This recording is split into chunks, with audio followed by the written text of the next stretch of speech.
আল্লাহ তাআলা বলেছেন যারা সুদ খায় তাদেরকে জাহান্নামে পাঠাবেন। বাবা সুদের আর একটু কমালে আমার সুবিধা হতো। সুবিধা আমার পেট চলবে না। এবি টাকা পয়সা নাই, এর মধ্যে আমার চাকরিটাও হারাইলাম আমি রে। আব্বার চিকিৎসা করবো কি রে? আর তুই সুদ কাকে বলিস? এটা আমাদের হালাল ইনকাম। শোনো মিয়া, চাকরি যদি বাঁচাইতে চাও এসব বয়ান বাদ দাও। যেটা সত্য আমি সেটাই বলবো, কোরআনে যা আছে আমি তাই বলবো। তাতে আমার চাকরি থাকলে থাক, না থাকলে না থাক। কি রে কেষ্ট, সবাই আসছে নাকি? হ্যাঁ ভাই সবাই আসছে, আপনি বসেন। ঠিক আছে। আজকে কালেকশন শুরু করার আগে আপনাদের সাথে কিছু কথা বলে নিই, আপনারা সবাই শোনেন। এই যে আপনারা বিপদ আপদে ঠেকা বাজাত আমার কাছ থেকে টাকা নেন, এরকম সাহায্য কিন্তু গ্রামের আর কেউ করে না আপনাদের। কি কথা কি ঠিক আছে না কেষ্ট? জি জি ভাই, আপনার কথা ঠিকই আছে। আপনারা কিন্তু আমার টাকা নিয়ে কিন্তু উপকৃত হন, এর বিনিময়ে আপনারাও আমার টাকার বদলে টাকা দিলেন, এতে আপনারও উপকার হলো, আমারও কিন্তু উপকার হলো। এটা কিন্তু বাবা আবার সুদের মধ্যে পড়ে না। আপনার কথা ঠিক বলেছেন। কেষ্ট, কথায় কি কোনো ভেজাল আছে? জি না ভাই, আপনার কথা একটু খাঁটি মধুর না, ঠিক আছে। তাইলে এই মাসে সুদের টাকা আপনারা সবাই দিয়ে দেন। ভাই ভাই এই টাকা সুদের টাকা না, এটা হলো উপকারীর প্রতি শ্রদ্ধা সম্মান ভালোবাসা। ওই একই হলো, নিয়ে এখন তো এগুলো জমানি। তাহলে সবাই এই মাসের টাকা আগে আগে দিয়ে যান। নেন ভাই আমার টাকা। আচ্ছা সমস্যা নাই, তাহলে ওই মাসের টাকাটা সময় মতো দিয়ে দেন। আচ্ছা ভাই। বাবা আমি এই মাসে অনেক চেষ্টা করলাম বাবা, কিন্তু টাকা করতে পারলাম না বাবা, মাফ করে দেন। ভাই কিসের মাপরা, সামনে মাসে 2 গুণ নিয়ে আসবো, না পারলে জমির দলিল পাতি সব নিয়ে আসবো। আচ্ছা দাদা ঠিক আছে, আমি সময় মতো দিয়ে যাবো। বাবা সুদের আর একটু কমালে আমার সুবিধা হতো। সুবিধা আমার পেট চলবে না। আমি তাই নতুন একটা বিয়ে করতেছি, ও আমার চালান রাখবো না, গিফট দেয় রাখবো না। আর তুই সুদ কাকে বলিস? এটা আমাদের হালাল ইনকাম। ভাইটান রসুন পাই কিনা? এই তুই টাকা দেবি দেওয়ার সামনে থেকে। এ সুদারু ভাই নেন সুদের টাকা। কি করে শালার ওটা, শালা আমার খাই আমার পরে, শালা আমার বুড়িটি হাসছি ঠিক মারে।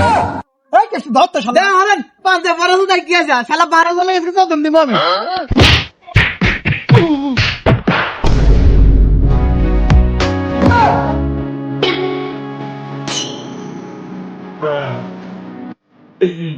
কি জ্বরই হইলো রে?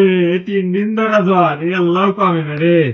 এবি টাকা পয়সা নাই, এর মধ্যে আমার চাকরিটাও হারাইলাম আমি রে। আব্বার চিকিৎসা করবো কি রে? টাকা নাই, পয়সা নাই।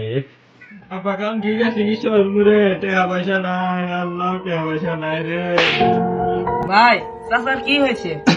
আজ 3 দিন এলো জ্বর, কিছু খাওয়া পার না, চিকিৎসা করবো, টাকা পয়সা কিচ্ছু নাই। টাকা পয়সা কোন থেকে পাবো? ওই পাড়ায় এক রাহান সুদারু আছে ভাই, চলো ওর কাছে নিয়ে যায়, ওই টাকা পয়সা দিয়ে সাহায্য করবেন। ওই সুদারের কাছে তো আমি যাবো না, এখন বিপদে পড়ছি, এখন এই বিপদের জন্য আমার যাওয়াই নাকবো। আচ্ছা চলো। ভাই সুদের ব্যবসাটা সে আমাকে জমজমাট ভাবে চলে উঠছে।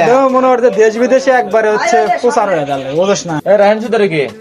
হ্যাঁ ভাই, সামনে আছে, দেখতে পান না? কি হয়েছে ভাই, সমস্যা কি? কর ভাই আপনি যে খারাপ লোক, আপনার কাছে তো দরকার ছাড়া কেউ আসেই না। আমি ভাই বিপদে পড়ে আপনার কাছে আসলাম ভাই।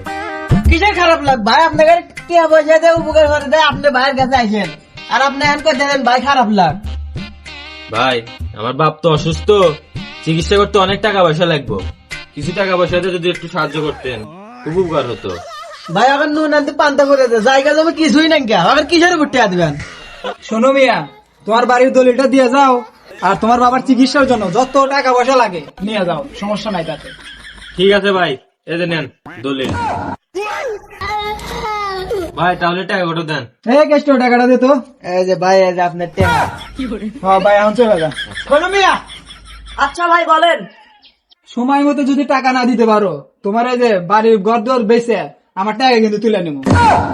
আচ্ছা ভাই ঠিক আছে, পরেরটা পরে দেখা যাবে, আগে আব্বাকে বাঁচায়। আল্লাহ তাআলার মেহেরবানি আমরা সবাই জুমার দিনে মসজিদে আসতে পারছি। আপনারা সবাই বলেন শুকর আলহামদুলিল্লাহ। আজকে খুতবার মূল বক্তব্য হচ্ছে সুদ খোরদের নিয়ে। যারা সুদ খায় তাদের কোনো আমল কাজে লাগে না। বাইরে দেন আমাকে দুজনে দেহা, হুজুর কি বয়ান দিতে হয়?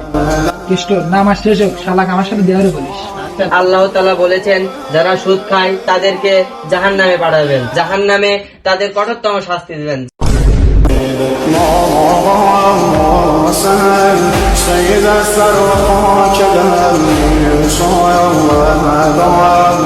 আমার দাওয়াত আছে। আচ্ছা চলো।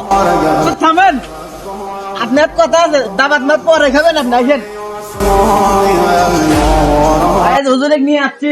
ওই মিয়া অসুখে পড়ে আসছিল, চিকিৎসার জন্য টাকা পয়সা ছিল না। এক কথায় আমি এই ব্যক্তি টাকা পয়সা দিয়ে সাহায্য করছি তোমার, তারপরে তুমি চিকিৎসা হইছো, চিকিৎসা এখন সুস্থ হয়ে আমার বিরুদ্ধে মসজিদে কথা কো, ফাইজলামি করো মিয়া। হ্যাঁ, ফাইজলামি করা। এখন সুস্থ হয়ে তেল তেলা শরীর বাইনা হেরা মসজিদের মধ্যে হেরা সুদ করে বিরুদ্ধে কথা কমিয়া ফাইজলামি করা। শোনো মিয়া, চাকরি যদি বাঁচাইতে চাও এসব বয়ান বাদ দাও। যেটা সত্য আমি সেটাই বলবো, কোরআনে যা আছে আমি তাই বলবো। তাতে আমার চাকরি থাকলে থাক, না থাকলে না থাক। হে কৃষ্ণ থাম। শালা মরা কত বেড়ে যাচ্ছে, শালা তার চেষ্টা মানে শালা আবার মসজিদের মধ্যে হেরা সুদ করে বুদ্ধ আবার কথা কয়। শালা যাই রে শালা। চ্যানেলটি লাইক করেন, সাবস্ক্রাইব করুন।